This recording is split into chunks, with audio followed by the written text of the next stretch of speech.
Oh, ayan na yung ginagawang lumpia. Oh, oh ayan. Ginagawa niya lumpia yung kanina. Tapos ngayon, ibabalot niya sa wrapper. Oh, ayan oh. Tinesting, niluto. Nagluto isa pa kung anong lasa. Okay naman. Sarap. Oh, ayan. Oh, may nagbigay na ng sopas. So, ayan na oh.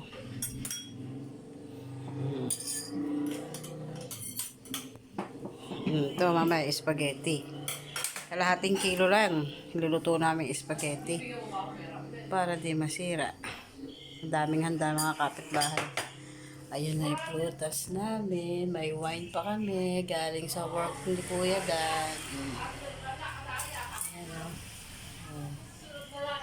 Ayan o. Oh. Diba?